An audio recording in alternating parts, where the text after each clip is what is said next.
with us today. Michael, you have many fans missing you here in Hockenheim, but I believe you have some fans with you, your family. How is life at home in Switzerland during the racing season? Obviously, you wish to be on the circuit and not sitting at home, but basically what has happened, I'm pretty happy already sitting here on this sofa and being able to give interviews. And I would like to use the opportunity to say thanks to all my English supporters, where I got tremendous support and many, many nice letters and presents. And I would like to use this opportunity to say thank you. Michael, it's been 3 weeks since the accident. When can Ferrari expect to see you back in the driving seat? That's a difficult question. Basically, every week we have a meeting with the doctors, and then we visit the healing of everything. But it's not only a bone problem; it's as well on my heel where I have a cut, and that is basically more affecting me because of the flexibility of my foot and the healing itself. And I don't really I'm not able to predict when things will be right. I see. But without driving the car, Michael, have you been able to use your expertise to assist the continuing development of the Ferrari? I mean, I'm in consistent contact with the team. I know every detail, what they change, what they do, and obviously if I have an opinion on something, I will express this.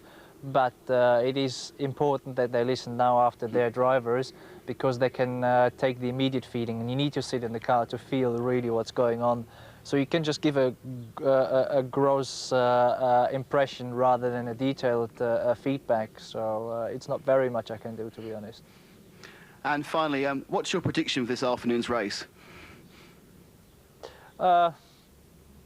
I'd say, first of all, I wish Heinz Howard a lot of luck, because he's in the most optimistic position, to be honest. Ferraris probably will do well, in my view, but to do a victory, I think it will be difficult. Nevertheless, not impossible.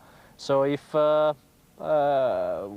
the McLarens wouldn't win, I would appreciate that to some degree.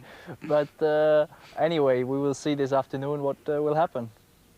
Thank you, Michael, and we hope to see you back as soon as possible. Thanks. It's nice to see Michael Schumacher, Heinz Harald Frentzen there. He wished the best of luck too. And what do you make of that interview, Tony Jardine? Well, it's interesting to try and guesstimate when he's coming back. Willy Weber, his manager, was here on Friday, and he said it's not going quite as well as they expected with the healing process. I was just thinking that, you know, if you actually have a plate in your leg like that, like Panis did, you know, 2 years ago, how do you drive with that? The possibility of a crash again. I think he might be out for the whole season. Let's snatch a quick word with Eddie Irvine, winner in Austria last weekend. Here he is with Louise. Eddie, fifth on the grid. Are you going to have your work cut out a bit from here? Got your work cut out every day. In Formula One, it's never easy, but the car is difficult here. But at least I'm on the good side of the grid to make a good start, because it's going to be difficult to make any impression in the race, I think. You say the car's difficult. What's the problem? It's just very difficult on traction. Good luck. Plenty for Eddie Irvine to do. Hockenheim prepares to embrace the best drivers in the world. The German Grand Prix is looming large. And on behalf of everybody at ITV Sport, welcome to Hockenheim, round 10 of the 1999 World Championship. It's the German Grand Prix. You need grip and grunt round here. Two men with plenty of that. Martin Brundle and Murray Walker. Afternoon, Murray. Afternoon, Jim. Lovely day here. The weather is, as you can see, superb. The track, which had started to cool a bit, is now heating up. 39 degrees, and that could be very significant. Incidentally, Eddie Irvine there and Mika Salo, who are respectively 5th and 4th on the grid, have both done an Austria. That is to say, at the very last moment, they have dived into their garages and had their Ferraris topped up with the last drop of fuel. And that implies that they're going to be having another late stop, as they did in Austria.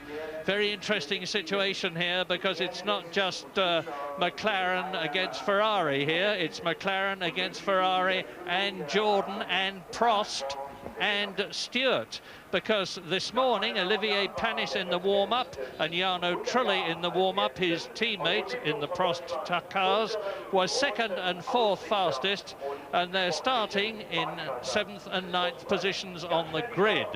Now, the Stewarts have been going well as far as Rubens Barrichello is concerned, 6th, and incidentally, we are virtually certain that Rubens Barrichello has signed for Ferrari for next year, and that Eddie Irvine has signed for Stewart next year. So there's a change of places in that case. But Johnny Herbert has had a terrible time, starting 17th on the grid, although he made a masterly recovery this morning in the warm-up with very few laps behind him to set the car up. He was a superb 6th quickest, only 1/10 of a second slower than Rubens Barrichello. Damon Hill, 7th fastest this morning, starting 8th on the grid. The Jordans are looking very strong indeed. They have a new race engine from Mugen Honda, which has more power than the one they had in Austria. And you've seen how Heinz-Harald Frentzen has used it to best advantage, because you can just see over the bar of the grid there, the yellow blob on the left is Heinz-Harald Frentzen sitting in 2nd position on the grid. Very, very good position indeed. Although Mika Häkkinen and behind him Coulthard and behind him Eddie Irvine will be benefiting to some extent from the fact that they are on the cleaner side of the grid. Yes, Frentzen making a big effort this morning to clean the right-hand side of the grid, as was Mika Sala, who starts just behind him. But Frentzen only 14th in that warm-up and ended up off the road and in the boondocks for a while there, so not a great warm-up. He's had 4 hours to think about that and fester over that since this morning's warm-up, and Frentzen will be feeling, I think, a little bit of heat from the McLarens and Ferraris that are scattered around him. The Ferrari's not looking particularly good this morning, although we said that in Austria and they ended up winning the race, although more McLaren giving them the race, I think, than winning it in some ways. But Irvine, of course, driving brilliantly there. Surprised to hear him on the grid saying to Louise, yeah, we're struggling for traction. It does look like that out on the race circuit. And Eddie sort of admitting that I don't think he's got the best car. And even this morning they were changing the rear wing on Salo's car in the middle of the warm-up, suggesting that they hadn't really got the car as they wanted it. But Coulthard fastest in this morning's warm-up. Panis and Trulli was 2nd and 4th. That Prost has been going well, Murray, hasn't it? But only 7th and 9th on the grid. Got a slightly old-fashioned engine by modern Formula One standards. The Peugeot is not the latest miniaturized, as it were, engine, but it has got a lot of what Jim was talking about, grunt. Now, have they got the grip?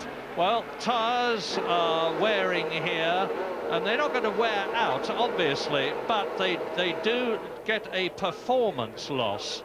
And our information is that if they're lapping much below 1 minute 48 during the race, they will be coming in and having 2 stops.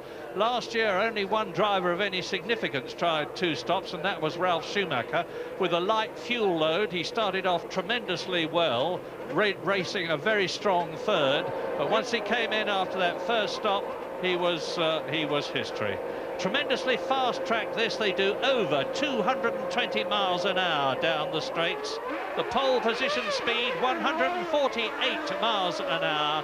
And remember, Mika Salo is going to be a man to watch too in the Ferrari. 4th on the grid ahead of his teammate Eddie Irvine, as on the formation lap they leave the stadium section and plunge off into the first of the long straights which carve through solid forest. There are 3 chicanes. Here is the first one coming up.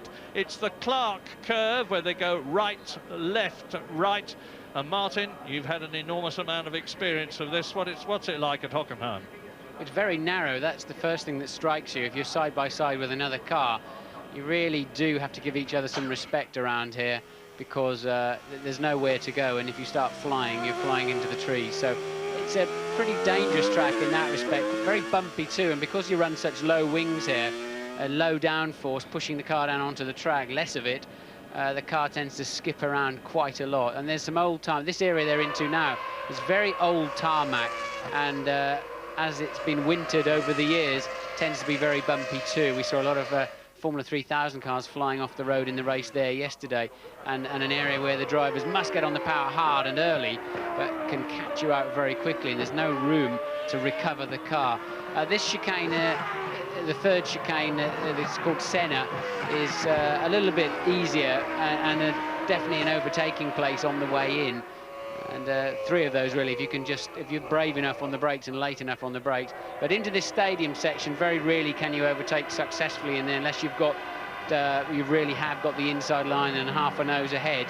And then really it's follow the leader through there. And those running the lower downforce setter. If you look down the rear wings as they're coming through, you can see a variation in the amount of wings the cars run. And there's up to 20 kilometers an hour difference between the cars down the straight here. So you really have to decide, do you want straight line speed or do you want grip through this section, the stadium, and you have to compromise. Down comes the temperature a couple of degrees. That means things are going to tend to run a bit faster. Yeah, I looked into that yesterday, Murray, because it went up 12 degrees in qualifying, and I thought that was rather strange in a 1 hour period. I think that the probe that they use on that is sometimes in the sun and sometimes in the shade, because I think it's very inconsistent, so we have to be careful on that reading here, I think, in Hockenheim. Well, here we are. We're riding with Heinz-Harald Frentzen second on the grid. There is the World Championship leader and the World Champion in front of us, Mika Häkkinen. The flags of Germany and the 3-pointed star of Mercedes-Benz waving all around here. Norbert Haug on the right, Erja Häkkinen, Mika's wife on the left, as ever in the McLaren garage, as Mika Salo peels off to the right. Eddie Irvine stays to the left.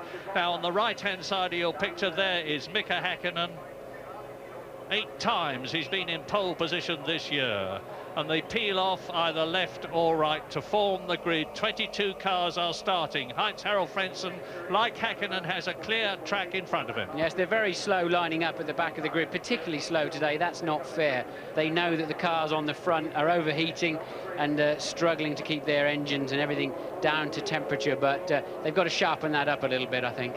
Already then, 22 on the grid for the 1999 German Grand Prix. 1 light, 2, 3, 4, 5. Out and go. Mika Häkkinen gets away well. So does Frentzen. Slots into second place. And Salo is sprinting up on the left and taking second position. Ferrari, and off goes Pedro Diniz into the tyre barrier. Are they going to have to bring the safety car out or even stop the race? Well, it's Häkkinen leading, Salo second, Coulthard third. Eddie Irvine is challenging Frentzen, who's gone back into 4th position. Look at that, Mika Salo in only his 2nd Grand Prix for Ferrari, his 2nd at the Clark curve, chased by David Coulthard. Frentzen is 4th, and Rubens Barrichello is up into 5th position, and it's 2 cars off there, because the second one is Jacques Villeneuve in the BAR. For yet again, the 10th race he retires. Watch Barrichello, Frentzen's move to cover his line. Barrichello trying to go down the outside. He won't make it through there in the white car. Frentzen holding 4th. Salo getting the start of his life. Häkkinen away well. Coulthard backed up a little bit behind Frentzen, and Eddie Irvine's had an appalling first lap. Now, what about strategy? Are Ferrari running on a light fuel load? Are McLaren on a heavier fuel load? And look at the way Mika Salo is pushing as they come into the Schumacher, that's Ralf Schumacher. Yes, touching with one of the Prost, and the Prost looks like it's out of the race. Who's that? It's Trulli. Jarno Trulli. And Johnny Herbert on the grass in the background there. All action on the first lap. And David Coulthard trying to get past Mika Salo for second place. Heinz-Harald Frentzen in 4th position. He started second. There's a big gap, as you can see, the 2 Benettons, and Damon Hill is behind the Benettons, trying to get through as Mika Häkkinen comes through and completes the first lap at Hockenheim in the lead from Mika Salo, with David Coulthard behind him in 3rd position. Heinz-Harald Frentzen needs all that Mugen Honda grunt that we've been talking about, but he, I think, is running a heavy fuel load. Well, they covered that first corner crash with waved yellow flags, look, meaning you must slow down significantly, and Sauber in the pits. We think it's a Lacey, a Sauber, maybe he's touched somebody on the first lap. No sign of that to us, but let's have a look at what they look like. They're just changing the tyre. Coulthard coming up the inside, but not close enough. Now, this is giving Mika Häkkinen the opportunity to break away. Salo is doing the best he can, and he's staying ahead of David Coulthard, who is desperately trying to lunge past the Scarlet Ferrari. And meantime, Mika Häkkinen, with that clear track in front of him, and now a clearer track behind him, there it is pulling away. Häkkinen, Salo, Coulthard, Frentzen, Barrichello, Eddie Irvine is in 6th position. and Ralph Schumacher is 7th. There are the two Benettons. Damon Hill is in 10th position, ahead of Jarno Trulli. So Trulli started ahead, just behind Damon Hill, and he's still there. And it's still a mighty close. This is the second lap in this 45-lap race. And Eddie Irvine, he's got a lot to do, but now Rubens Barrichello is pushing on the power, and he's closing up on Frentzen. Yes, Irvine struggling to maintain the pace behind Barrichello there, but Salo seems to have plenty of speed. Be interesting to see how it shapes up with the amount of fuel that he's got on board. He certainly lit it up off the line, got it away very well, suggesting he may be lighter, especially from that inside grid slot. But Salo going well, Coulthard bearing down on him, and Hakkinen really with a comfortable lead, Murray. Well, here is Frentzen, and right behind him is Rubens Barrichello. Look out for the white Stewart as Hakkinen, Salo, Coulthard, Frentzen, Barrichello, Irvine and Schumacher come down the start and finish straight into turn 1. Now there's a gap between Schumacher and there is Wurz, Fisichella, Damon Hill is in 10th position, and Olivier Panis in 13th position is right on the wheel tracks of Johnny Herbert, as off goes Marc Genet in the Minardi, and his teammate Luca Badoer sprints past him as they exit the stadium section and go down towards Clark Curve. Well, it's looking good for Mika Hakkinen.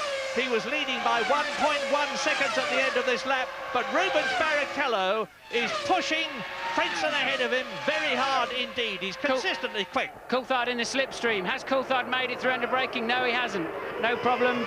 Salo holding him off nicely, but Frentzen and Barrichello. Barrichello seems to have some speed too, Murray. Yeah, and Barrichello is pulling away from Eddie Irvine. The gap between 4th and 5th now, between 5th and 6th, I'm sorry, is 1 second. But Mika Salo's driving out of his skin. He's not only keeping up with Mika Hakkinen, but he's keeping David Coulthard there behind him in the McLaren. No team orders at McLaren. Two Finnish drivers, 1st and 2nd in this race. Not bad for a nation of 5 million, is it? And do they like each other? No, they do not. They detest each other, and Barrichello goes through and takes Heinz-Harald Frentzen and 4th position. Now, here is the man who may be driving in his last German Grand Prix for Stewart. He's yet to win for this team, which has done wonderfully. Martin, take this, replay. Yes, Hakkinen away well. Look, Frentzen comes across to try to block Coulthard. Both Ferraris away well too, but it's Salo who gets a nice run up the inside, will not be intimidated by Frentzen moving around, and slots into 2nd place, and then Coulthard taking Frentzen for good measure. And there's the crash, look, Villeneuve getting into the side of Diniz. And isn't it amazing how fast they're going, considering they've just left the start line? Well, you do begin to wonder whether poor Jacques Villeneuve is going to finish a race for BAR this year. Here's another replay. OK, now Villeneuve got tipped into the side of Diniz. So Diniz completely innocent there, but it looks like somebody ran into the side of Villeneuve. It looked like a Minardi to me.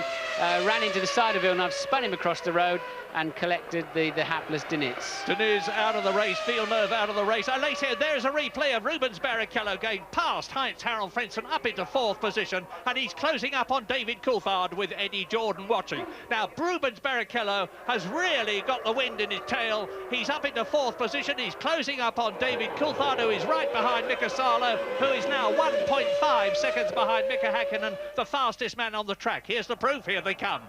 Down towards the centre curve. That's the 3rd chicane. Hakkinen leads. Salo right in his wheel tracks is David Coulthard. Closing up on both of them is Barrichello. Yes, look at the way the cars jink along the straight as you the drivers have to steer them. They run very little camber here and very little toe in, and the cars are basically slightly unstable, and you'll see the driver just gently correcting it as he goes down the straight as they wander around. Now, what we still don't know is what fuel loads these cars are carrying. This could be a bit misleading. One of them may be coming in before the others on a 2-stop strategy, which could dramatically change things. But if Mika Salo is on a 1-stop strategy in that Ferrari, then he's in a very strong position indeed. We suspect that Mika Hakkinen is certainly on a 1-stop strategy. David Coulthard behind him in 3rd position. We are now into lap 5 out of 45.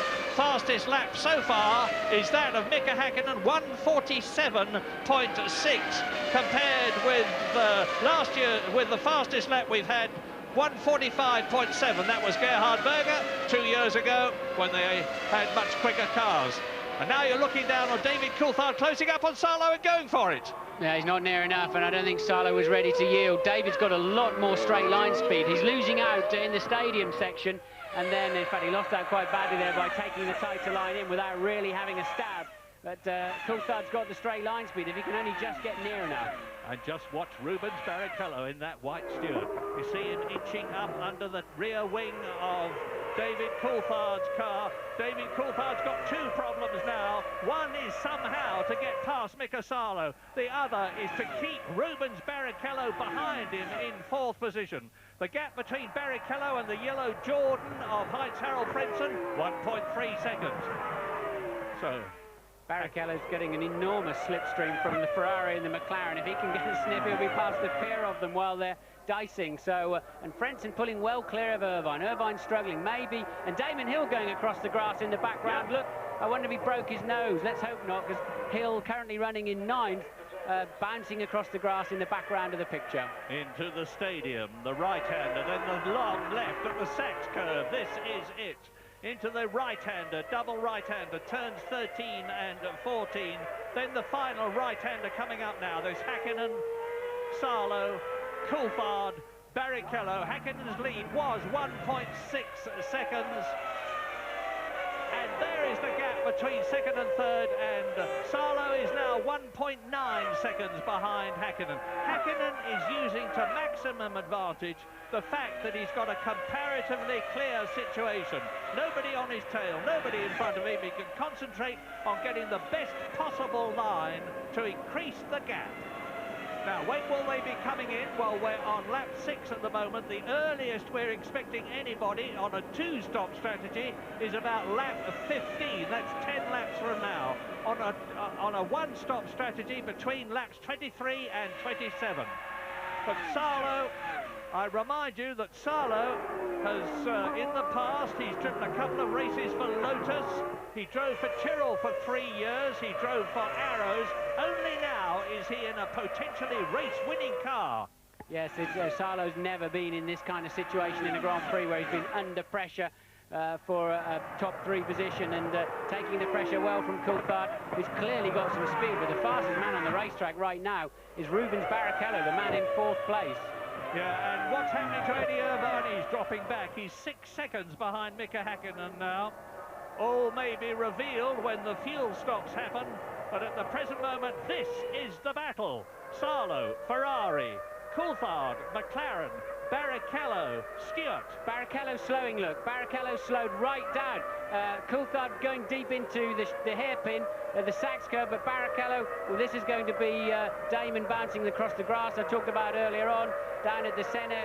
Watch him bounce through the air. Watch his front wing. Does he keep the front wing? Just about, yes. I think he got away with that one, Damon. But I think Barrichello could be out of this race. And Damon had actually got past Alex Woods up into 8th position and will have lost that place, of course. And this is Rubens Barrichello retiring from the German Grand Prix. Well, they've got the latest Ford engine in. He's still under power. I'm very, very sorry for him. It looks like he could be coming along on the emergency throttle idle. Villeneuve is with Louise down in the pits. Yeah, Jacques, you look like the innocent party in that one. I'm not sure what happened. Just when I hit the brakes, the rear became very light when I looked the rear. I don't know if someone hit me from behind or not. There's so many cars around, it's hard to judge. But once I started spinning, I took Pedro with me. Bad luck, Jack. Well, you can see Salo and Coulthard fighting for second position alone now. And the 4th car with Barrichello out of the race is Heinz Harald Frentzen. The gap between Frentzen in 4th position and Coulthard, who is 3rd, just behind Salo, is 3 seconds. But Frentzen now may be able to close. We'll see. And up into 5th position comes Eddie Irvine. To 6th comes Ralf Schumacher. Into the garage goes Rubens Barrichello out of the race. Yes, they're having to trolley it in. I think that will be some kind of gear shift problem, hydraulic problem. I imagine that Rubens came in whatever gear he was in, and emergency throttle to get him home. Coulthard can't quite stay with the Ferrari on the way into the stadium. And then he's, a little bit wide, a little bit tail-endy there for David. He's got so much more speed at the end of the straights from that McLaren Mercedes-Benz. While they're having a scrap, we'll be back very shortly. We're taking a quick break.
front, but look at this battle with Damon Hill very much involved. He's chasing Alexander Wurz for 8th position. He got past a little while ago, but Johnny Herbert is now right up there with them. The only Stewart left in the race as you watch Hakkinen leading, Sarlo second, Coulthard third, and Louise Goodman has Rubens Barrichello with her. Yeah, Rubens Barrichello obviously looking a little bit disappointed. Hydraulics failure, I understand. Yeah, I lost the gear, I lost the throttle, I lost everything, so it's a shame because we were going quite well. I don't know what the strategy of the other drivers are, but I think we were going quite well to score points for sure.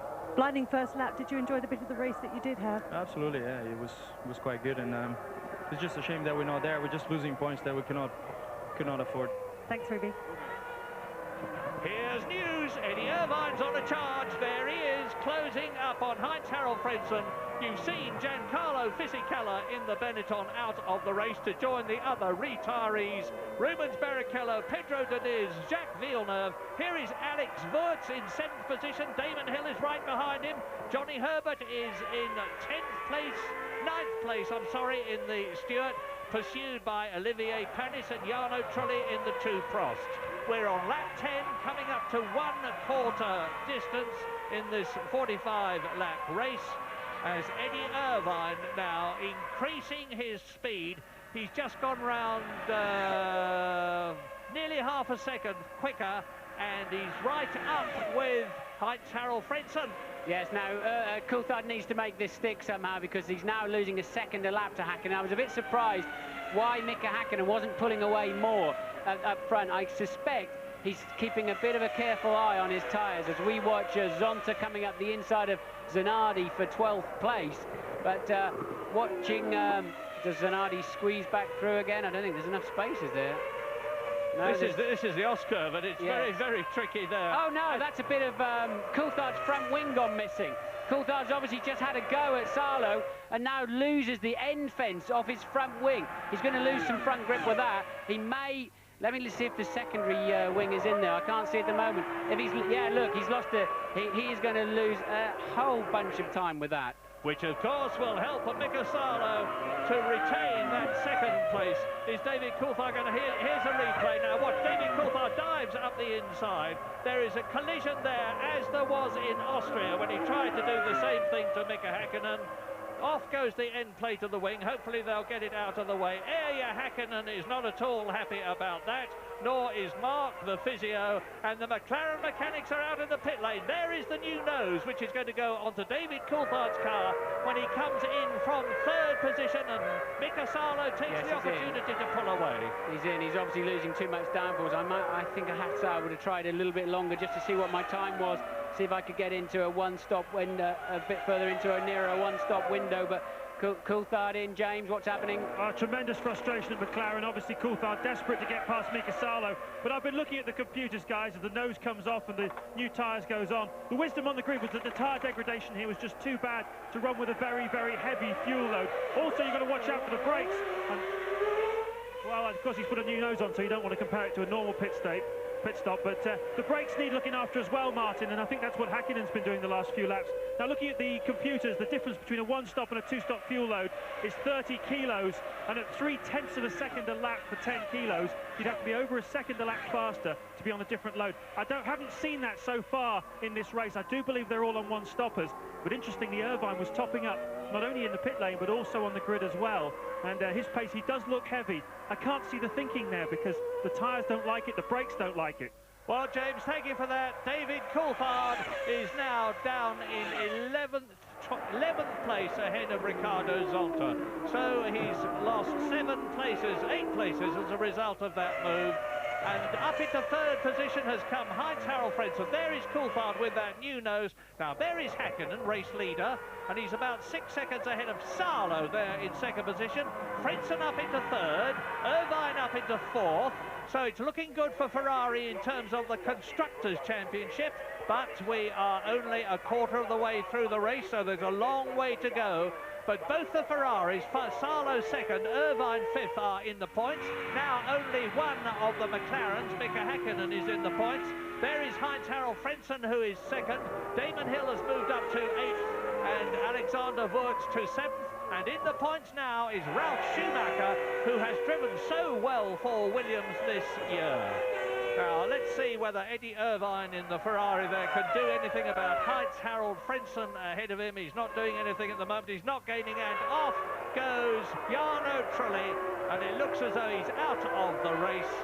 Well, Prost was so optimistic about this race. They were second and fourth fastest in the warm-up, as I said. They started in 7th and 9th positions, but Jarno Trulli, who is rumoured to be on the move to another team next year, you can tell from the body language, is a very unhappy man. So here's Ralph Schumacher. This is Trulli on a replay. And it looks as though the Peugeot V10 has said that's it for today in Germany. Thank you very much. Out of the race goes Jarno Trulli. We're on lap 12 out of 45. Yes, 43% full throttle around this racetrack, and it's a real engine breaker. But the Peugeots have been braking more regularly than any of the others this weekend. So Panis back down in 9th, and Trulli out of the race, and Fisichella stopped. He's out of the race with a broken front suspension. And Barrichello, as you know, with hydraulic failure. There's Coulthard at the back of that pack. That's his main problem. Not only has he lost time getting that nose fitted, he's got quite a pack of cars to chase down and pass now, and they're having their own particular dice. Yeah, here they are. The first one he's got to try and get past is Panis, then Johnny Herbert, and then after Johnny Herbert, Damon Hill, after Damon Hill, Alexander Wurz.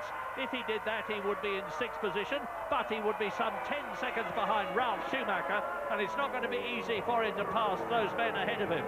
They're in very quick motor cars. They are very determined and very experienced and extremely capable drivers. He's up at the sharp end at the moment. It's going to be very tough for David. Lap 13, Häkkinen leads Sarlo by 5.7 seconds, and Coulthard is now right up with Olivier Panis, the winner of the Monaco Grand Prix a few years ago. Yes, 95, but Panis really, in fact it was 96, Panis looking much slower than Coulthard. Coulthard should eat him alive if he can. Coulthard running a bit wide into turn 1, actually lost the advantage he needed to slipstream Panis down this first straight. David sliding around in the turbulent wake, and here you see a replay of Coulthard early in the race having lost the edge of his front wing, and that's a major part of he's probably lost 30% of his front downforce with that, and there would be no way of carrying on. He'd just wear his front tyres out, going slower and slower.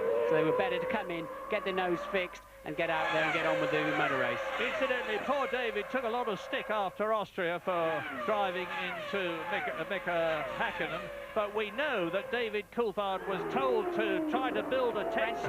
Sorry, Murray, Frentzen gone straight, Hill gone straight across the gravel, so Damon out braking himself there, and I would think Coulthard will get up the inside of him too. So that's one Coulthard hasn't got it fast. That's the second time Damon's gone straight on, having a terrible job slowing down that Jordan. Very, very easily done at that particular point, and brakes here take a terrific pounding.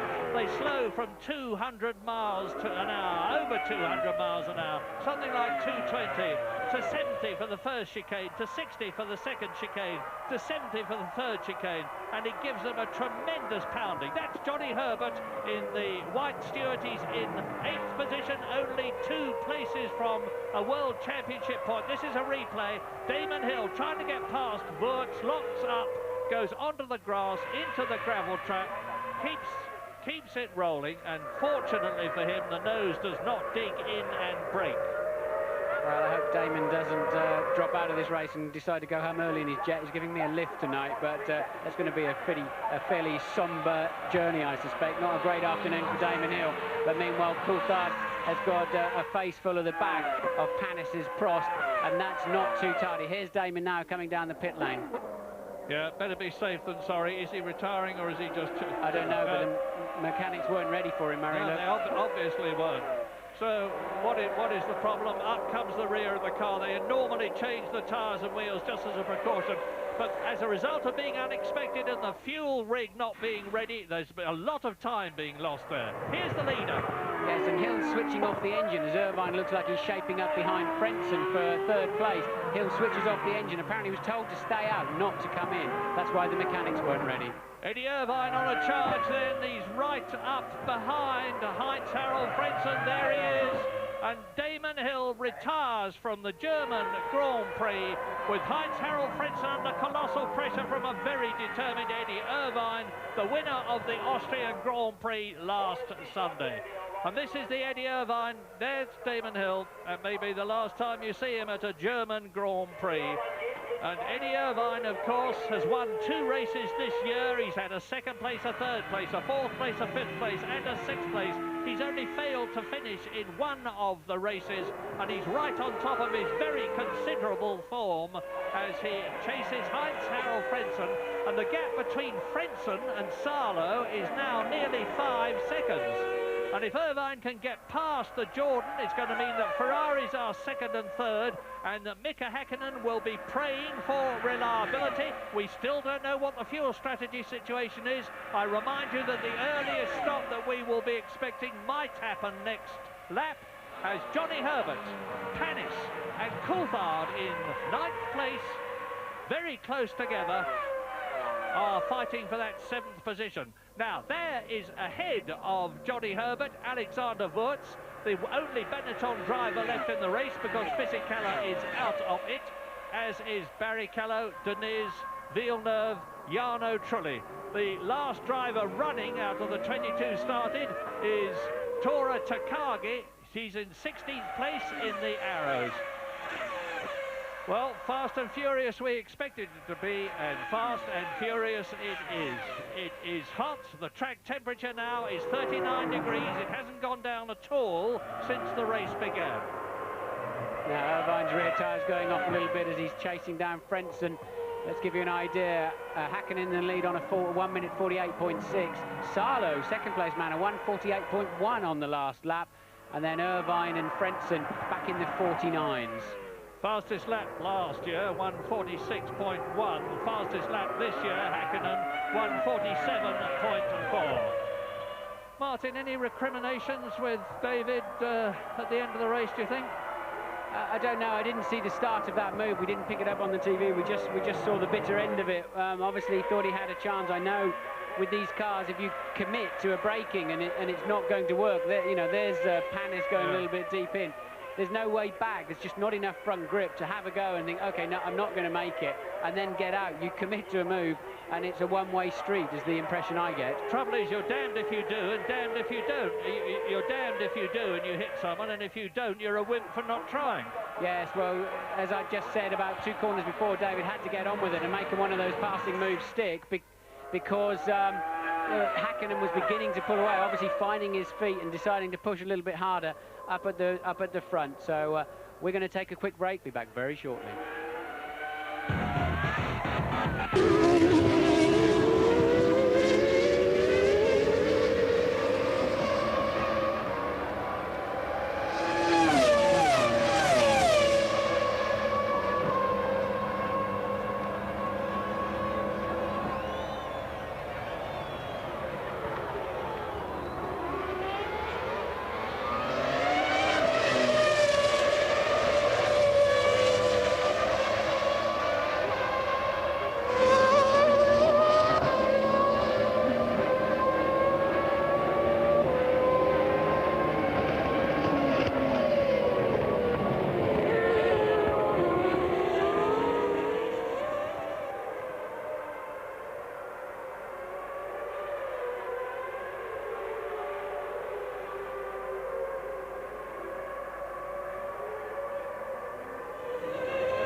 Tora Takagi, the Japanese driver. This is a replay of Takagi. He is leaving the race to join the other retirees. Damon Hill is out, so is Jarno Trulli, and Fisichella is out as you watch. This happened during the break. Coulthard saying, Olive, I'm fed up following you, I'm coming through, in a rather novel way of passing a car, bouncing across the curbs, and then Panis trying to get back in.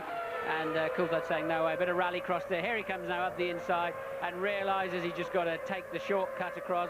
An extreme use of the curbing. I don't believe he'll be penalised for that. And that's Coulthard now homing in on the next victim, which is Johnny Herbert. If you were Alain Prost, would you be nipping down to make a protest about that, Martin? No, I don't think so. I don't think it was quite... I think he just about had the outside edge of one tyre on the racetrack, didn't he? Yeah, well, here's Ralf Schumacher in the Williams, and we're on lap 18 now with Mika Häkkinen 6 seconds ahead of Mika Salo, the Flying Finn leading his compatriot Mika Salo.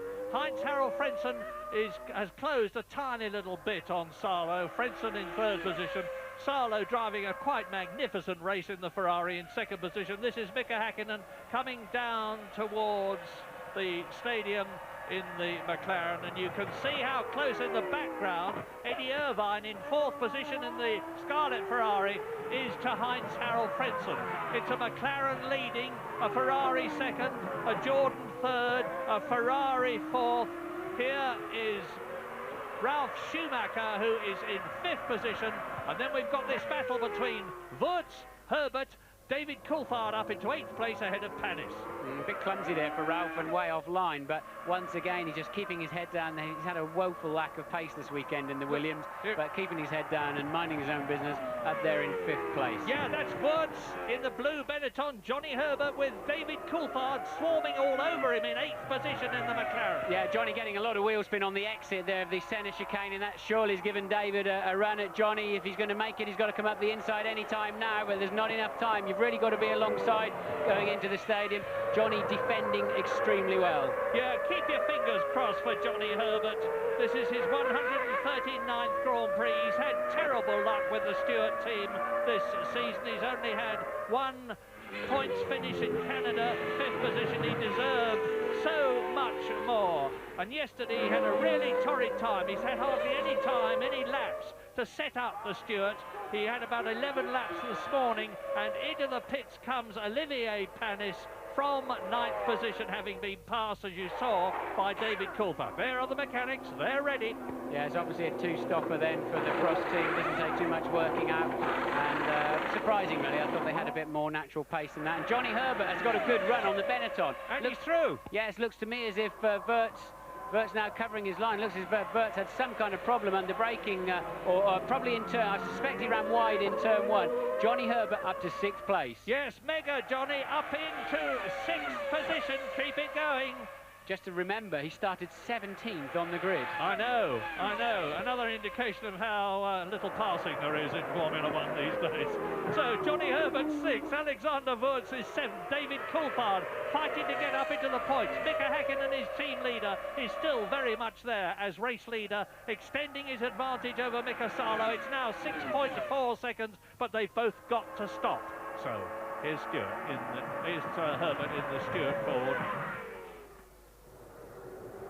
Wurz, Coulthard, and by the way, people who say that Super Tech engine in Wurz's Benetton has not got much grunt want to watch this.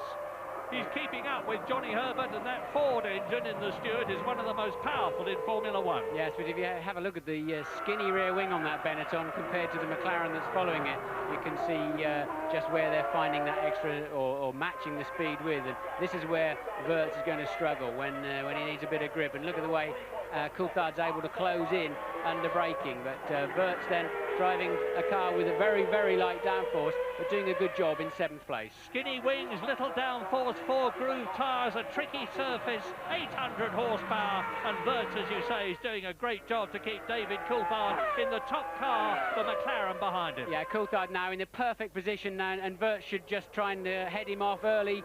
I think he's missed his moment, and Coulthard now will ease. He's got the right line now, and the right amount of speed. He's just got to make sure that Wirtz can't go back down the outside, or worse still, run into the back of him. So Wirtz struggling in that turn one. He's lost 2 places in 2 laps. Yeah, I remember Wirtz and Schumacher at Monaco, Wirtz and the Benetton, Schumacher in the Ferrari, and how Alex fought and fought and fought to keep Michael back. He wasn't able to with David. It was a nice clean move, and as a result of that, David Coulthard is up into 7th place.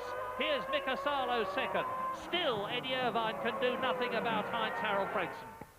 I'm surprised that Häkkinen's not pulled out a bigger lead. I really am. I don't know why I expected him to walk away with the extra pace he appears to have had over the Ferrari. Maybe he's nursing the car, nursing the tyres and brakes a little bit, but a 6.1 second lead after 19 laps really does surprise me. Deep breath, lap 20 out of 45. Mika Häkkinen leads, Salo second, Frentzen third. There is Irvine in 4th position. Ralf Schumacher in the Williams is 5th. Johnny Herbert is 6th. Alexander Wirtz has been passed by David Coulthard, who is now 7th. Olivier Panis has come in, so Zanardi is up into 9th position. De La Rosa is 10th. Badar is in 11th place. Marc Genet, his teammate in the Minardi, is 12th. Jean Alesi is still running in 13th position. Last runner is Ricardo Zonta. You just saw him there. He's right up in this bunch here. Coming towards us, De La Rosa in the arrows. On the left is Badar. Passing Zanardi in the Williams. Minardi has just passed a Williams, Murray. Is that a replay? Or is that what's happening? I'm sorry, that's Badar. No, but yeah, you're right. No, you're absolutely right. But it's just incredible. Here's De La Rosa. Oh, yes, Here's De La Rosa taking the position. Then Badoer gets him next time around. Maybe Zanardi's got some kind of drama. Again, De La Rosa taking the shortcut and somehow comes out in front. I would assume he must hold up. This is it. He holds up Zanardi, and then Badoer gets a run at Zanardi down the next straight. And meantime, as Marc Genet in the Minardi comes into the pits, Olivier Panis is now the quickest man on the track on new tyres in the Prost, and he's in 9th position, closing up on Alexander Wirtz, but he's 14 seconds behind him. And now here is Mika Salo, second.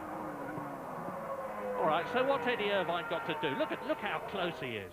Well, he must have been heavy at the beginning, as we anticipate, although nobody seems to think that that's the fastest way to run this race. Ferrari have obviously elected to do that. Irvine getting more nearer and nearer the front-running pace, but will his tyres stand it? That's the question. And he's got to somehow push. And Jordan are out in the pit lane, so maybe Jordan are going to make a relatively early stop for Frentzen. He's probably called in, and there he is now. We know it must be Frentzen. Damon Hill is out of the race. We don't know why, but Frentzen coming in pretty early. This surprises me if they're 2 stopping. No, it's just an early 1-stopper, I think. Yeah, I was expecting an early 1-stop round about lap 23, and this is lap 22. Is it going well? Yes, it is. 10.5 seconds. Now, where is Heinz-Harald Frentzen rejoining the race? That is the important thing. It's a long pit lane. In front of Herbert, and there's Herbert and Coulthard coming down the pit straight. So Frentzen maintaining 5th place. Somebody's off, but that's the BAR of Zonta. That's a bizarre place to go off. It looks like his engine has blown up and locked solid and put him straight off the road. Another bad day for BAR. Retirement for Villeneuve, collision on the first lap, and now retirement for Zonta. Every so often all the bits really do meet in the middle, and if you can't get on the clutch fast enough, the engine stops. You've got no hydraulic pressure for your clutch. Look at this! Second and third, look at this. Second and third Ferraris together. Yeah, Frentzen in the pits, of course. That's it. So now lap 22, Mika Häkkinen leads. Mika Salo is second, Eddie Irvine is third. The Ferrari mechanics are getting ready to bring one of the 2 in. Which one it is, I do not know. And Heinz-Harald Frentzen has been passed by Ralf Schumacher while Frentzen was in the pits. So German drivers are now 4th and 5th in the reverse order, and Alex Zanardi has retired from the German Grand Prix, and that is the 7th time in 10 races that he's retired. And we're expecting Eddie Irvine to be coming in. Yes, here he is. James Allen, take him early. Well, thank you very much. Ross Brawn will have watched what Frentzen was doing. I spoke to Mike Gascoigne before the race. He said you might see a few changeovers today, people going from 1 to 2. Let's watch the fuel going in. If it's less than 9 seconds, they're doing a bit of a crafty one and trying to make up some track time. But it's, well, it's still going in. Fuel, I think this is a 1-stopper. Yeah, I'm pretty sure it's a 1-stopper. Well, he saved a second on Heinz-Harald Frentzen. Frentzen took 10.5 himself. Irvine's got to get out before Frentzen to keep track position, and he does it. Eddie Irvine has come in and he's made his pit stop, and he's got ahead of Frentzen on the track on lap 23. Wow, lap 23 then, Hakkinen leads and is still to come in. Salo is second, 8 seconds behind him and is still to come in. Eddie Irvine is in third position ahead of Ralf Schumacher, temporarily fourth, and Frentzen has gone through as we watch race leader Mika Hakkinen. I'm with you, Martin. I'm very surprised that Mika Hakkinen has not been able to pull out more than 8 seconds over Mika Salo. I think if Salo started to catch him up, I think we'd see Hakkinen's true pace. I believe he's nursing his tyres, particularly the rears. We've seen them through practice. They may well start with 4 grooves on. They're ending up virtually bald slicks, but they're not working particularly well in that condition. So Hakkinen, I think, driving a very mature race here. Yeah, and he's the man to do it, of course. He's... Oh, and this is Marc Genet being pursued by De La Rosa in the arrows, going off the track in 13th place, trying to pass Marc Genet. 12th position, into the pits comes Mika Salo in the Ferrari. Irvine took 9.4 seconds. This is lap 24. The second Ferrari to stop. Nice clean stop. 9.4 seconds Eddie Irvine took. Yes, presumably Salo is going to have to give the kind of service to Eddie Irvine later in this race that Irvine normally has to give to Michael Schumacher if he maintains his position ahead of him. And I think he will, just about. He'll have to get on with it out of the pit lane, though. And I think Salo is going to maintain that second position, second and third for Ferrari, and that's going to be interesting on the team tactics later on. 10 World Championship points for Ferrari in the Constructors' Championship at the present moment. 10 World Championships for McLaren in first position at the moment. If they stay where they are now, the situation will be exactly the same as it was in Britain, exactly the same as it was in Austria. There's only going to be 2 World Championship points separating them in the Constructors' Championship as Johnny Herbert exits the pit lane, pursued by Alex Wurz in the Benetton. Just one Stewart left, just one Benetton left. Lap 24. Yes, I think the waved yellows there was for the recovery of Zonta's blown up and seized up racing car. So you're looking at second, third and fourth as Frentzen bounces across the curbs, and this almost certainly, or will be, Hakkinen's pit stop. Coulthard is now out of sync with that early stop for the nose change. We know they will have topped up Coulthard's car and he can go further into the race, but that must surely be Hakkinen. Well, very quick. Oh, hold it, Louise, because into the pits comes Mika Hakkinen, the race leader, with an 11-second advantage over Mika Salo, who must surely give way to Eddie Irvine to let the man with the superior number of points in the Ferrari team take precedence. Now, the quickest lap stop we've had so far was Irvine. There's a fuel rig problem here at McLaren. They're having to change over to Coulthard's fuel rig, look. They didn't get any fuel in it. This is terrible for McLaren. They're losing time all the time, and there's a chance that Eddie Irvine will move into the lead. 24 seconds. He's lost at least 14 seconds. Salo leads the German Grand Prix, pursued by Eddie Irvine and Frentzen, and Hakkinen will appear from the left-hand side of your screen any moment now as he comes out of the pit lane. Mika Hakkinen down to 4th. Well, are we going to see what we saw in Austria? Fighting comeback by Mika Hakkinen. Remember the way he tore past car after car in Austria last, and he came right through to finish in third position behind Coulthard and Eddie Irvine. But Ferrari leads, Ferrari second. We certainly didn't expect to see that. Louise, now, this is your time. No, it isn't, because we're staying with the race for Mika Salo and Eddie Irvine. Now, I'm expecting those headphones in Mika Salo's helmet. David Coulthard gets a 10-second penalty. Is this a bad race for McLaren? Because Hakkinen's lost some 14 seconds as a result of that pit stop. Now David Coulthard, who had fought his way up to 6th position, loses 10 seconds, plus the time that it takes to slow down getting into the pits, and then back to racing speed getting out of it. There is David Coulthard. Yes, I think it could be for when he touched the Ferrari, when he tried that passing manoeuvre. It says incident involving car 2 under investigation by stewards. Either that, or if you remember, when he went across the inside of the track when he passed Panis. So terrible day for Coulthard. Yeah, meantime, he's having a go at Heinz-Harald Frentzen, and the Ferrari aficionados have got the drift, of course, at Hockenheim. They can see their cars are leading and in second place. Look at the proof there. The prancing horse of the Maranello team, Ferrari, on those flags, waving all round Hockenheim. And Michael Schumacher may not be there, but this is the next best thing, believe it or not. It looks as though the Germans would rather see a Ferrari without Schumacher win than Heinz-Harald Frentzen, a German, in a Jordan.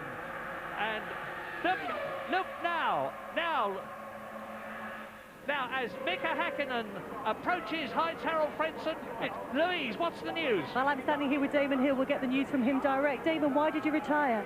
I had to stop. Basically, I couldn't use the brakes, which is a bit of a handicap round here. I had to change to a different brake material between the warm-up and the race, and it's something I'm just not used to, and I'm not able to stop the car at all. And I locked up badly 3 times and went straight on, and there's just no way I could carry on racing like that. There seemed to be a bit of confusion. The team was saying staying out, you were saying I'm coming in. What was happening there? Yeah, but the team always say stay out because they want to carry on. They want to make sure you have the opportunity. But I mean, I'm in the cockpit. I know the situation, and ultimately I took the decision that it was not safe for me to carry on. I can't stop the car, basically. You were looking very angry when you got out of the car. Was that frustration? Yeah, frustration because it's another race weekend where it's gone wrong, and I'm not in the points, and. Oh, come on, sorry!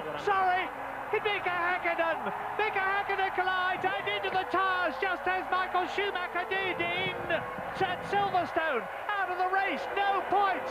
And meantime, Eddie Irvine has got ahead of Mika Salo into the lead. But how is Mika Häkkinen? That is the important thing. Nothing matters more. He's okay. Yeah, thank heavens for that. He didn't go anything as hard as Schumacher, but it looked like the rear wing post was broken. Whether it was a blowout that broke the rear wing, or whether the rear wing mounting broke, there's some pieces that fly out of the rear, and that's a significant factor also for Coulthard's car. This is his stop-go, of course. Häkkinen sitting on the side of the car, just catching his breath. But when we see the replay of that, you'll see bits of carbon fibre fly out of the rear of the car, and then it appeared to me that the rear wing mounting broke. But I need to have another look at the rear tyres too. They look flat and they're damaged there, but that was because of the spin. Häkkinen wandering off. I endeavour always not to use the word disaster unless something really awful has happened. But this is a disastrous race for Watch, McLaren. Murray, look.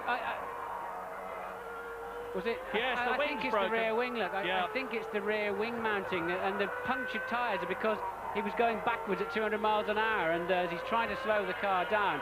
And it is rather reminiscent of what happened to Schumacher, but nowhere near as fast, and managed to scrub a lot of speed off with these spins. It looks to me like something broke on the rear wing mounting.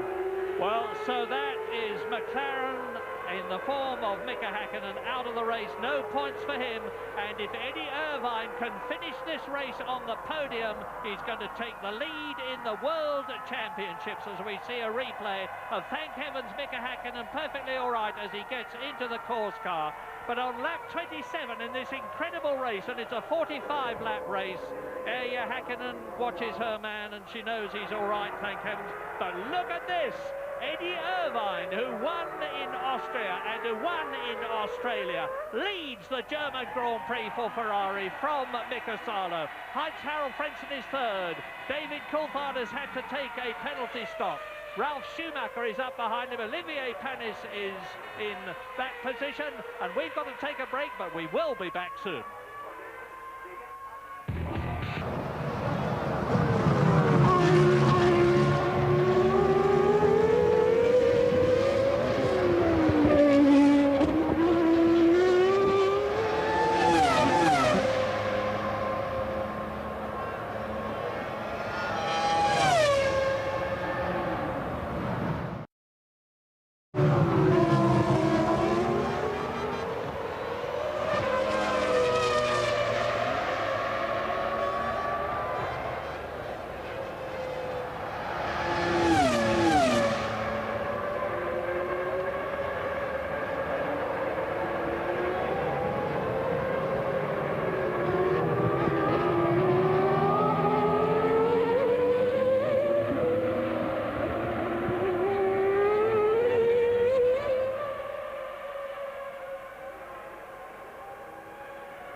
out of 45 in this amazing German Grand Prix at Hockenheim. And Eddie Irvine, probably under team orders, has taken the lead from Mika Salo, who is dutifully in only his second race for Ferrari, following his team leader 1.5 seconds behind him.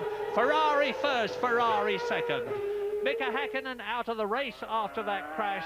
David Coulthard has had 2 stops, one of them for a penalty, and has still got to make another one. He's in 6th position, but Heinz-Harald Frentzen in the Jordan is just 3.9 seconds behind Mika Salo, but not looking capable of catching, never mind passing the Ferraris.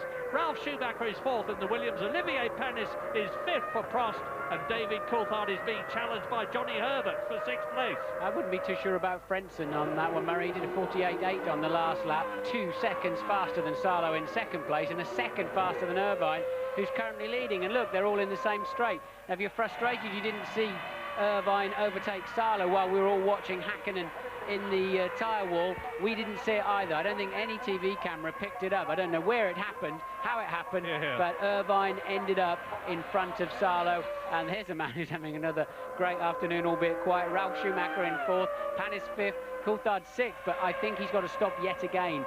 You're not allowed to refuel the car on a stop-go penalty. You stop at your own pit, but they must not touch the car, and then I think Coulthard will have to come back in. Great race by Ralf Schumacher. He started 11th on the grid. He's fought his way up into 4th place. He's the driver of the year in many ways so far, with 2 third places behind him already this season, in a car which even Williams, probably especially Williams, admit is by no means the best in the field. They're looking forward to having the BMW engine next year, and Mika Häkkinen walks in, takes the cheers of the crowd. No points for the reigning world champion, and that is the 4th time in 10 races that Mika Häkkinen has failed to finish. And as Martin points out, Heinz-Harald Frentzen there, the winner of the French Grand Prix, the man who is in 4th position in the World Championship, 15 points behind Mika Häkkinen, is on a terrific charge as Eddie Irvine in 1st position completes 2/3 of this race. He's coming through to complete lap 30 out of 45. Yes, Irvine's picked his pace up. He's actually a fraction faster than Frentzen in the first 2 sections of this lap. So Irvine clearly had the radio call that Harry Heinz is on a charge and get on with it. Salo may be the one coming under pressure. Well, I said in Austria I didn't expect Irvine to have won the race. We started this race from 9th position in the warm-up this morning. He didn't look as though he'd had a good warm-up at all, although he was probably on used tyres. He started from 5th on the grid. Into the pits comes Olivier Panis, and he was in 5th position to take his 2nd pit stop. Yes, remember he was on a 2-stop strategy, so Panis in for a 2nd scheduled stop from a current 5th place. And just before we cut away to that, we saw Frentzen in the background getting a bit overexcited through turn 1, but Frentzen stayed on track and actually lost a bit of time to the 2 Ferraris on that lap. I tremble to say anything about Johnny Herbert after the luck that he's had this season, but he's still running in this race on lap 31 out of 45, just out of the points, in 7th position. Yes, McLaren will be wondering what's happened to Häkkinen's car. Will it impact? Could the same thing happen on David Coulthard's car? And the rear wings are at such high speeds, 350 kilometres an hour plus, that we've told you about, well over 220. The rear wing posts are taking an enormous amount of load. Which is exactly what happened to Johnny Herbert yesterday in the Stewart. The top element in the rear wing bowed. It didn't break, it bowed as he approached the Os curve at 210 miles an hour, and he went off and was very lucky to be completely uninjured. And ironically, the wing regained its shape, and it looked as though nothing at all had happened to it when he came in. But here we come. Ferrari leads, Ferrari 2nd, Jordan 3rd, as Eddie Irvine comes through to complete lap 31. Well, it is going to be an incredible situation if he wins this race, but as I said in the past, and I'll say again, there's still a long way to go. And Heinz-Harald Frentzen, I'm just seeing whether he's continuing slowly to reel in Mika Salo, and the answer is yes. There's a 2.5 seconds gap between them as we go for a break.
33 building up to a terrific climax, and this is a replay of Mika Häkkinen's rear wing breaking off, the McLaren going off the circuit as it unships its moorings, goes across the tarmac and the grass and into the tyre wall at terrific speed after crossing the track and the gravel.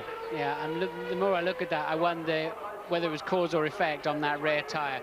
If it wasn't the rear tyre sidewall that blew out and took a piece of carbon from the rear wing support with it as it came out of the side of the car. So Coulthard had a tyre problem yesterday in qualifying, very similar thing. So the more I look at that close-up there, the more I'm thinking it was actually the tyre that gave way and damaged the wing rather than the other way round. Yeah, the interesting thing is, Martin, that Bridgestone, the tyre manufacturers, are disclaiming any responsibility. We initially thought, as we watch Irvine, Sarlo and Frentzen, that the tyre had delaminated. They say it wasn't that, it was cut. So might it have been cut by the wing? Might the same thing have happened with Häkkinen? I'm hypothesising. It's always difficult to know when a tyre's in a million pieces what, as I say, cause or effect. But the cars do launch across the curbs there, all through every chicane. You've seen it for yourself as the drivers take a lot of curb. And you know, there's a lot of energy going through those tyres, 800 odd horsepower, and it's not surprising occasionally they do get damaged, but who knows? It's very difficult to tell. You know, go and find all those pieces of Häkkinen's tyres and the rear wing, and then try and analyse that. Very difficult. Good news. Damon is going to meet you and take you back in his aeroplane. You're all right. Damon has sent a message to Martin. He'll meet him at Speyer Airport after the race. See, he's a nice man, isn't he? And so is Heinz-Harald Frentzen as he fights for third position. The gap between Frentzen and Sarlo there is 2.4 seconds. It's closing all the time. We're building to a mammoth climax for this race. Eddie Irvine wants those 10 points, so do Ferrari. Frentzen locking up very badly there. He'll lose a bit of time on that one, but at least didn't bounce across the grass. So you can see the blue smoke, blue haze in the background. And Ralf Schumacher is very much staying with him, isn't he? What a stunning race Ralf Schumacher is driving. So is Mika Sarlo. Ralf Schumacher, and I mean this in the nicest possible way, in an inferior car, marginally inferior to the others, is holding on magnificently. And Heinz-Harald Frentzen making maximum use of that new uprated Mugen Honda engine in the Jordan. And we know that the Jordan team have got a magic aerodynamic tweak for Hungary, which is the next event, which is a very slow in comparison with Hockenheim event. And Jordan are looking really, really good for third. And Louise has got Mika Häkkinen. Mika, what can you tell us? What happened there? Was it a tyre or...? It looks like it's a tyre problem, because after pit stop it took quite a long time. I think we had some kind of problem. Went out again behind the friends and overtook that quite nicely. But then just heading for the stadium area. And I was just looking in my mirror. I was just looking in my mirror thinking about, wow, you know, is everything cool, everything's fine? And then it just went bang, you know. And just lost the control. And you can imagine when you're doing 210 miles per hour, 340 k's. When you spin off like that, you know, you do get some more grey hair, I tell you. We're glad to see you're okay, Mika. An astonishingly composed account from Mika Häkkinen. For 7th place, Murray, this scrap between Panis and Wirtz. Wirtz has got the line. Panis is later on the brakes. Nice move. Not often you see people go around the outside like that.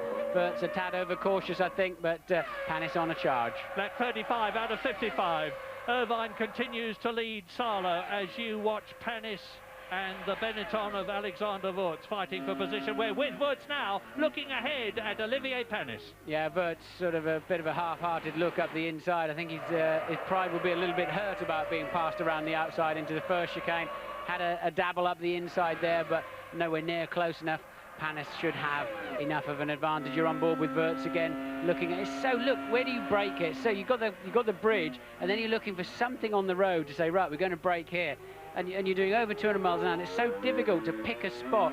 Now that becomes 10 times more difficult when you're following another car so closely. David Coulthard is flying. He's in 5th position, closing up on Ralf Schumacher. He's just had the fastest first sector of the whole race. This track is divided for timing purposes into 3 sectors, and David Coulthard has gone through it 0.8 of a second faster than Ralf Schumacher. We're on lap 36. Irvine and Salo continue to lead Heinz-Harald Frentzen.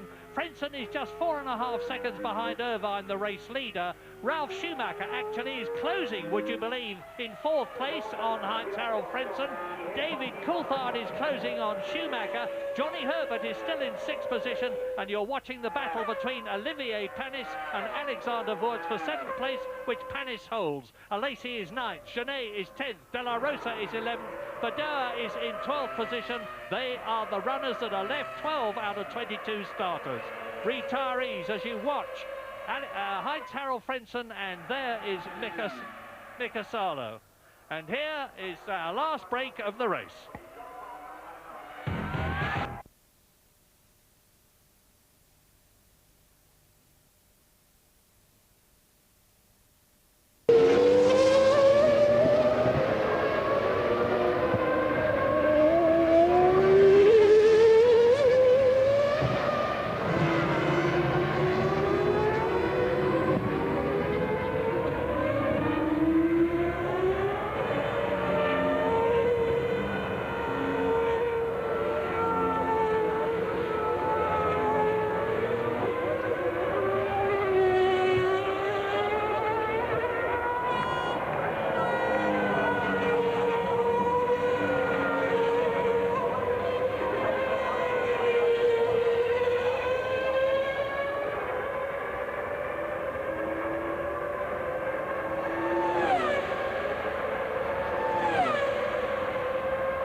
This is a magical race. You're watching David Coulthard in 5th position.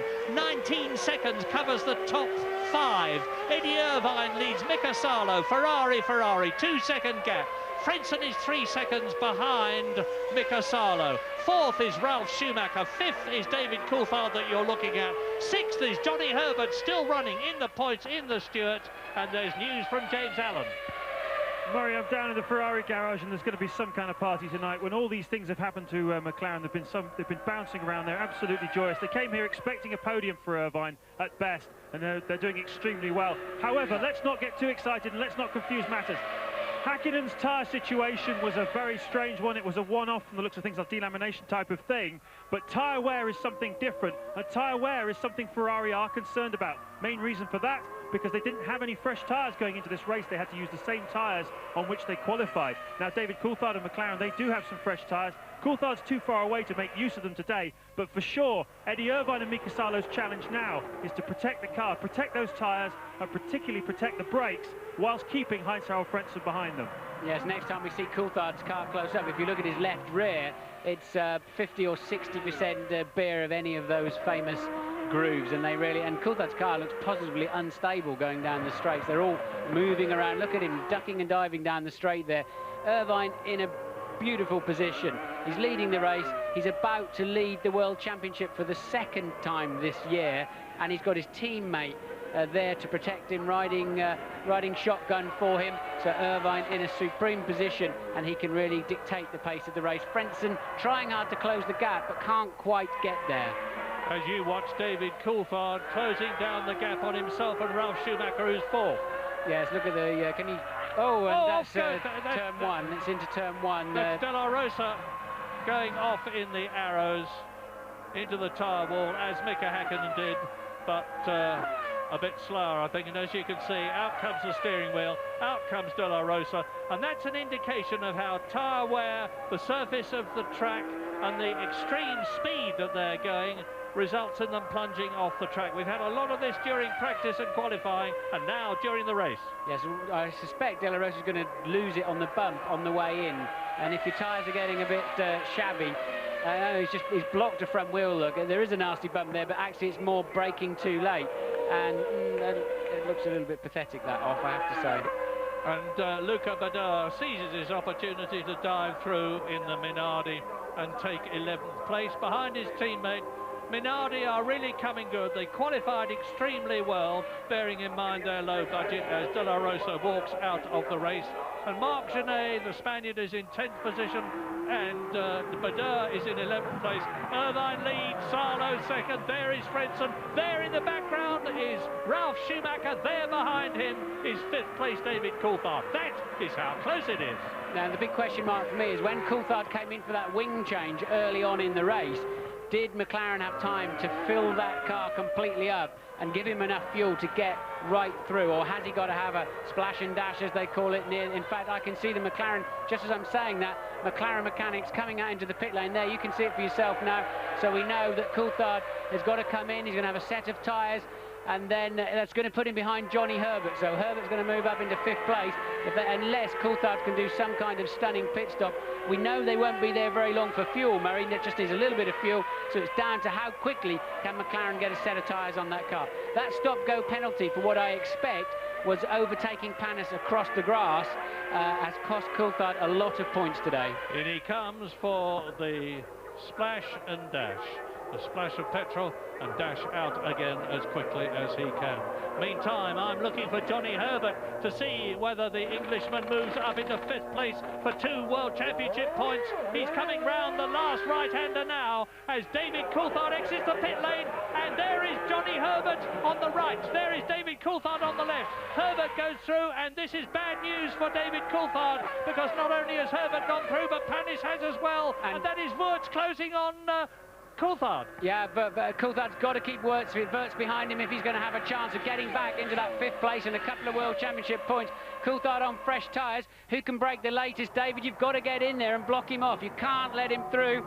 And it's going to be a horrible, bumpy, bargy match anytime soon. But Coulthard doing a wall of death around the outside. He knows he's got to keep that place and get those tyres up to temperature and try and keep Wurz off, and then home back in on Panis and Herbert, and I think David should have it this time around. And look at the way Wurz is continuing to fight, as he did against Michael Schumacher at Monaco, but he has to give in at the Os curve.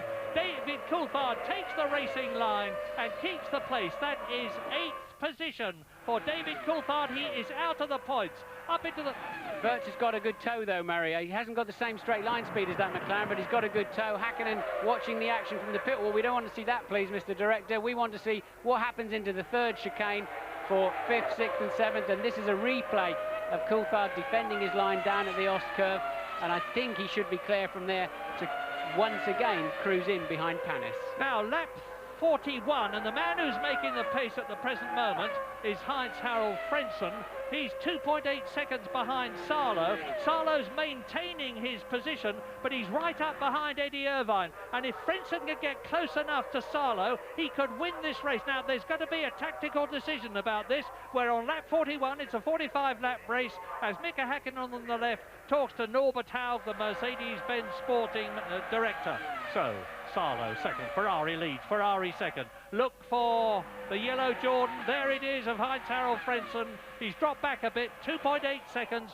Ralf Schumacher, the amazing Ralf Schumacher, is actually in 4th position, closing on Heinz-Harald Frentzen, but he's closing at the rate of about 4/10 of a second a lap. There's 4 laps left, including the one that 5 laps left, including the one that they are on.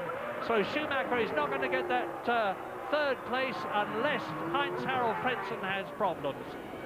But meantime, the brilliant sight for Maranello Ferrari aficionados in the same shot of the 2 Ferraris leading and in second places in the German Grand Prix, building for a potential 16 points. Somebody going off ahead of the two Ferraris there and making it back onto the racetrack. And it's Johnny. Now that's a different shot, Murray. It's a different corner. So that's Johnny just retiring, I think. Oh. Johnny Herbert's luck, I mean, unbelievable. I think it was a different car we saw in the gravel trap. So Coulthard has already passed Panis. I know. So puts Coulthard into 5th, Panis 6th, Wirtz 7th now, and Johnny Herbert out of the race. I know the whole Ford team are in despair on behalf of Johnny Herbert, because it's just pure bad luck. It's not his fault all these things are happening to him, but it really does look as though poor Johnny's got some sort of a jinx on him. Every time he starts doing well, something awful in terms of finishing a race happens to him. Lap 42 then. Just 3 laps to go at the end of this one in a German Grand Prix that seems to have had wings. The time has flown, and Salo is still having to stay behind Irvine for team reasons, and Frentzen is still catching them as Johnny Herbert tours off the track to retire at Hockenheim. And it's a gearbox problem, I am told, and now watch Frentzen. It's the gap between Frentzen there and Salo that matters. Salo is in a very difficult position. Well, he seems to have the pace. Irvine is really, I believe, pacing himself to the end of the race. It must be so frustrating for Salo. You can just look at the front of your cockpit and see the lead of a Grand Prix, and you can't have it. But we all know Eddie Irvine's been there enough times, so Salo's got to do his apprenticeship and pay his dues, and hasn't he done well doing that? Oh, if you'd said to Salo at the beginning of this season, you're going to finish second in the German Grand Prix in a Ferrari, he would have told you to go away and stop fantasising, and he would have been quite right too. I remind you that he's driven 3 races for the BAR team, and he's one of only 2 people to finish a race for BAR, having driven for Arrows last season, and he's probably made a lot more money out of deputising for BAR and Ferrari than he would have done if he'd had an Arrows team drive. Now we're on lap 42. You just saw David Coulthard, who's in 5th position, but he's 21 seconds behind Ralf Schumacher. Things, as you see the board go out from the Ferrari pit, and you can see how happy the fans are about it. They're going to be absolutely euphoric if these positions are maintained. Meantime, David Coulthard is continuing to fly. Again, comes down his first sector time, the fastest of the whole race, 56.4 seconds, as he endeavours to close down that 21-second gap between himself and Ralf Schumacher. Ferrari leads, Ferrari second, Jordan third, Williams fourth. Coulthard has just done the fastest lap of the race, 1:45.8, which is faster than his own fastest lap last year, notwithstanding the fact that he's on 4 groove front tyres where he had 3 grooves last year, and he's putting in an absolutely magnificent fighting finish, and Panis is 6th, Wirtz is 7th, Alesi, Genet 8th and 9th, Badar is 10th, Johnny Herbert out of the race. So there's 10 runners left out of the 22 started. Lap 43, 2 to go. Yeah, spectacular lap there from David, but remember, of course, that he has got new tyres on now and relatively low fuel. This is a replay of earlier on in the race, just as Johnny Herbert has broken down, of Coulthard coming down the outside with a lot more speed on Panis. I don't know whether Panis got held up behind Johnny earlier on in this straight. Coulthard just sailing straight past into 5th place. I don't think he's going to make anything better than that, because Ralf Schumacher is 17 seconds down the road. Well, the question now on lap 43 is, can Heinz-Harald Frentzen pull something out of the bag and get past 1 or 2 Ferraris? And my answer to that is, I very, very, very much doubt it. Eddie Irvine seems to have this race by the throat, as Ross Brawn, as ever, impassively watches from the pit lane. And they are now on the 44th and penultimate lap. 4.2 miles each lap, so there are now about 8 miles to go in the German Grand Prix as you look at the first 3 together. Well, they haven't had the fastest cars in the last 2 races, no question about it, in terms of ultimate lap speed. But Ferrari's reliability has been second to none for some years now, Murray, really. And they don't tend to have problems in pit stops with refueling and this kind of thing, or having not getting wheels on properly or whatever. They seem to have a very good, clean act. And here we see the result, as we did in Austria. Yeah, 5 men have transformed Ferrari. Luca Montezemolo, the boss, Jean Todt, the team manager. Michael Schumacher, the driver, Rory Byrne, the designer, and of course Ross Brawn, the technical director. Together they have nailed together an international Ferrari team. Yes, it's Italian, but it has all sorts of nationalities working for it. And look at this magical picture. Through the heat haze again they come. First, second, Frentzen is third, 3.1 seconds behind Salo, 4.2 seconds behind Irvine, as yet again David Coulthard puts up a fastest lap of the race. He's now under 14 seconds behind Ralf Schumacher, but it's a vain chase unless the German has a problem. We're coming up to start the last lap when they come out of the stadium, which you're looking down on them now. Well, if you were wondering what James Allen was talking about at the beginning of the show of tyre degradation per lap, there's a clear example of it going on now. The leaders of this race are lapping in 1 minute 49s. Coulthard with new tyres lapping in 1 minute 45s, a full 4 seconds a lap faster. And that's all. They've all got the same amount of fuel on board, of course, just enough to get them to the end of the race. So we know they're level on that. It's purely tyre degradation, and these guys are really struggling to keep the race cars on the track. In this amazing race, the two Ferraris that you're looking at, if they finish first and second, are going to increase Ferrari's Constructors' Championship lead over McLaren from 2 points to 16 points, because Eddie Irvine is on a potential 10 points again for the third time this season. This will be his third win. Mika Salo, a magnificent second place for Ferrari in only his second race for the Maranello team, is underlining the reputation that he's always had and has never been able to demonstrate because of inadequate motor cars. The Ferrari mechanics and technicians are already getting ready to cheer their men home. Not their man, not just Eddie Irvine, but Finland's Mika Salo as well. And Jordan will be well pleased with this race too, because it's going to extend their third place in the Constructors' Championship over Williams, represented by Ralf Schumacher there in fourth place if he finishes the race. Here is Marc Genet. He's running ninth. He won't be lapped by Eddie Irvine, but Irvine comes down the straight for the last time, and that's David Coulthard fifth. Well, Coulthard announced this morning that he's staying. The team announced that both he and Häkkinen are staying with McLaren next year, of course. He's got a bad dose of the flu, and he won't be feeling any better after tripping over Salo and then that stop-go penalty. So a couple of points for him, but our man Irvine, who's never scored a point here in 5 years, is about to do something different, Murray. Listen to the horns, watch the flags, listen to the cheers. Eddie Irvine wins in Germany for Ferrari, his second successive victory, his third of the year. Mika Salo extends a hand to Eddie Irvine as well he might. Second position for Ferrari, third position for Jordan and Heinz-Harald Frentzen. Ralf Schumacher makes it fourth for Williams. David Coulthard gets 2 World Championship points after a very torrid race for McLaren, and Olivier Panis is going to take 6th position.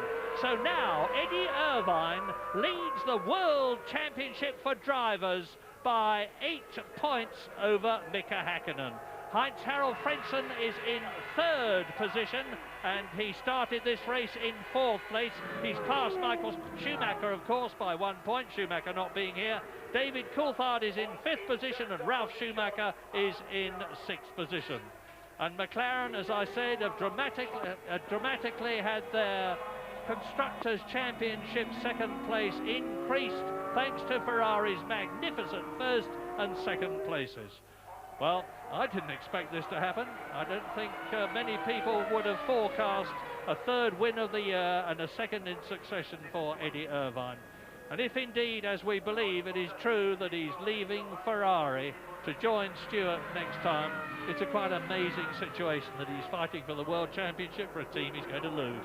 This is a bizarre... if that's the case, and it's certainly looking probable, then you really got to wonder about the politics of it all through to the end of the season. And if Irvine takes the World Championship for Ferrari, something Michael Schumacher promised to do, where will Michael be? How will Michael feel about that? What does Michael feel? We saw him sitting at home on his bench in Geneva. I wonder just what's going through his mind at the moment.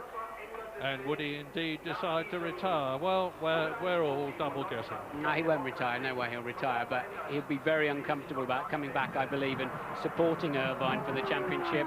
Who knows? But Eddie Irvine winning in the Ferrari and in the German Grand Prix. Michael is going to be feeling a bit green. Yes, he is, but let's not forget that it's Michael Schumacher who has made this team what it is, with some inspired leadership and driving.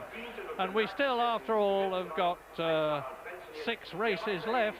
We go to Hungary in 2 weeks' time, but it's a situation that I would never have dreamed of forecasting. And Eddie Irvine and Mika Salo, 2 gigantically happy men, wave from the cockpits, and they're coming back to go into the Parc Fermé, where the massed Ferrari mechanics and technicians and the top men of Ferrari from Maranello will be there to greet them, and they're going to find it very difficult to leave this circuit. Look at the support. That support was originally intended for Michael Schumacher. It was for him that they'd bought their Ferrari flags, but their allegiance is with the Italian team, and therefore with Eddie Irvine, whose mother and father are both here. And in the past, both the races that Eddie Irvine has won, they were not at. So this is the first time that they will have seen their son Edmund winning a Grand Prix, and they will be just as happy as he is. Need to spare a bit of a thought for Mika Hakkinen, who had really quite an easy and clear lead, and that tyre blowout certainly gave him a big fright, as he admitted to us here on F1 ITV. But Eddie Irvine, a worthy winner. Is he going to be enjoying himself tonight? And let me say again, a great drive by Mika Salo. Ferrari now lead McLaren in the Constructors' Championship by 16 points. Jordan have increased their gap over Williams in the Constructors' Championship, and they are 16 points similarly ahead of the Grove team. Jordan 3rd, Williams 4th, Benetton in 5th position, and the Stewart team in 6th place. And my one of many regrets in this race is that Johnny Herbert did not finish in the points as he so worthily should have done. There is the confirmation in front of you of what happened here in Germany at Hockenheim in what has been a quite incredible motor race. Off the track at enormous velocity, into the tyre wall goes Mika Hakkinen, and mercifully is all right. David Coulthard takes a 10-second penalty. Dreadful race for McLaren, but he still manages to finish in a points scoring position for the Woking team. So now up to the podium, and the crowd will be absolutely ecstatic when the 2 Ferrari drivers step out. Eddie Irvine looking a bit lost. Which way do I go? Which way do I go? Pasquale Letourneau leads him out. Yes, a bit of a slow-mo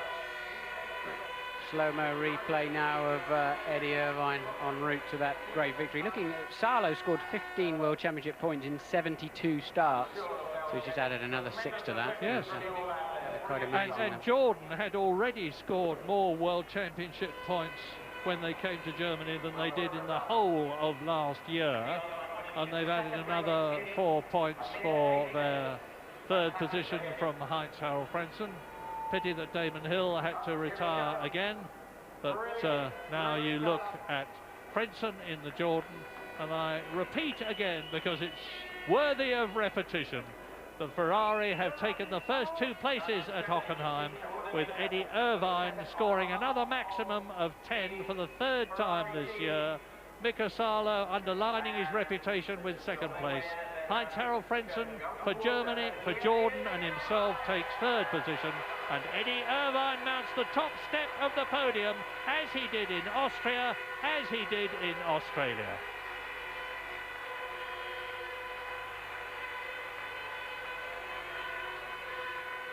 Look.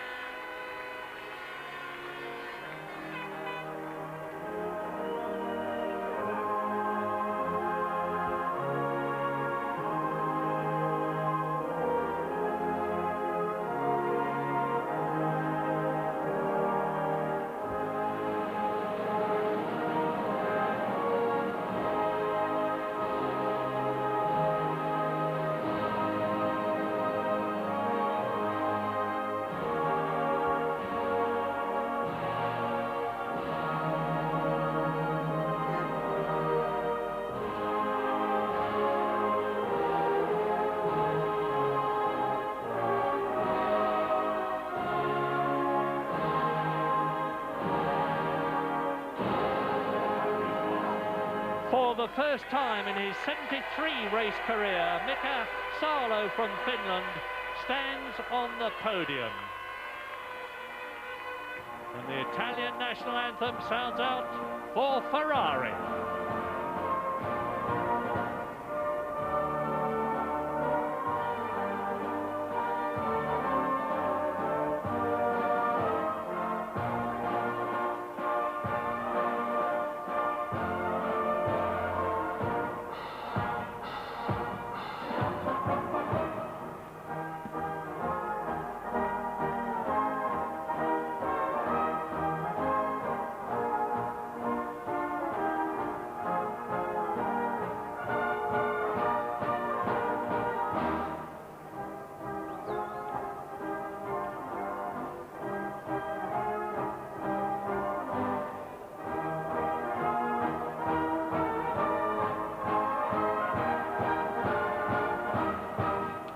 And as the trophies are handed out, there's a wonderful gesture coming up from Jean Todt, the Ferrari team manager, who permitted Ross Brawn, the technical director, to take the Constructors' Trophy in Austria.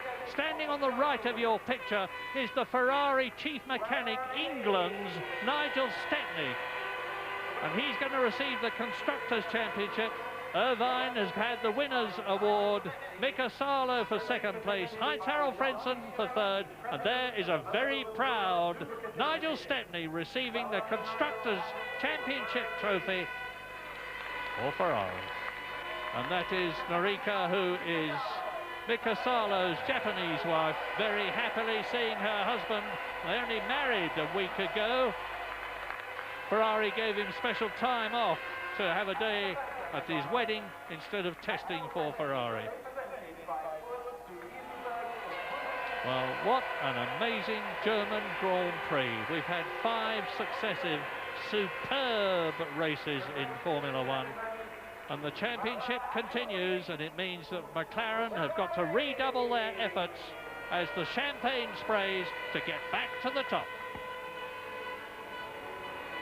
Murray, thank you very much indeed, Murray Walker, and Martin Brundle as well. And as Murray was saying there, Canada, France, Britain, Austria, and now Germany. A fantastic series of great Grand Prix entertainment. Eddie Irvine had never previously got a point here. Now he is the big winner, and a miserable old time for those McLarens. Well, we have plenty to discuss. We're going to be hearing from Ross Brawn.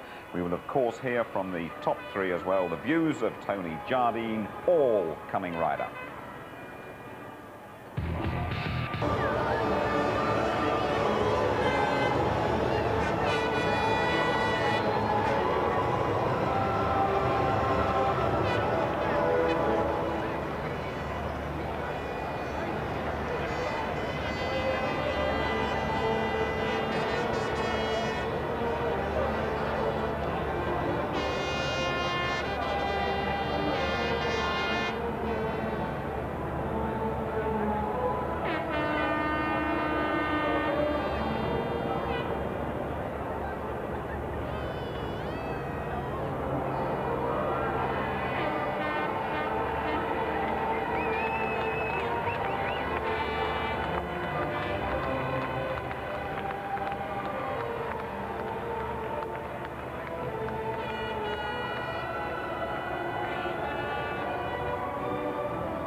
Congratulations, the top 3 drivers at the 1999 German Grand Prix, Eddie Irvine, Mika Salo and Heinz-Harald Frentzen.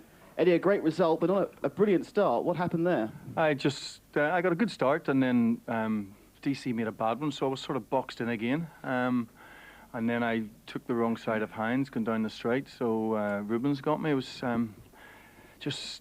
once that happened, I thought, right, I just got to let the race come to me and just look, because I had oil temperature problems, so I just backed off a bit, and really the race came to us. Now, often you've said you had to wait for the call from Michael. What was it like to give the call to Mika? Well, I never gave the call, thank God. I know what it feels like. You know, Mika, what a star today. Like, you know, it's his race. He's getting the trophy. I'd feel bad if it was sitting on my mantelpiece. He did a fantastic job, I have to say. Absolutely, boy wonder. Incredible.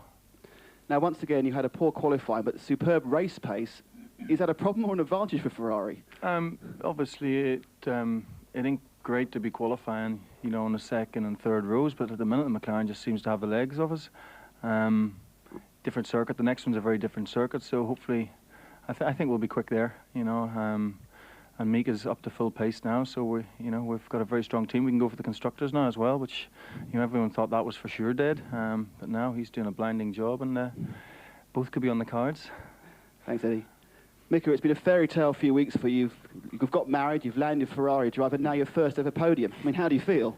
It's been very busy, and when it all started, I had a couple of days of testing, and I'm really happy to go back to Fiorano next week and do some testing, finally, after 2 races. I had a big mess last weekend, but this weekend's been quite good, and I haven't made a mistake, and the car felt really good all weekend. Made a great start from the dirty side of the track. Was that after a lot of practice? I've been practicing starts a lot because I didn't have a good one at Austria, so I've been practicing them a lot, and just happened to grip and took off. It was really good. I was happy about that. And finally, when you got that call, did you have any second thoughts? No. I know I've always asked. Not that time, but when later in the race, when Eddie was going a bit too slow, and I was on the radio, I said, "Oh, come on, tell him that he has to go quicker," because Heinz was catching a little bit. And Thanks, Mika. Heinz, how is it frustrating that after 200 miles you're just 4 seconds behind and chasing all the time? Well, yeah, basically the start of the race, my start wasn't the best one, but also not the worst one. I had to let Mika through, but I was stuck as well on the outside a bit, and Rubens got me 2-3 laps later. I think he was very fast in that stage. We don't know yet now on which fuel level he was, but he was very quick, so I had to let him through as well. And then I tried to find my pace. I mean, I could just keep on going with the guys, and but I couldn't attack in this moment. And unfortunately, also, I got a flat spot after the 4th or 5th lap.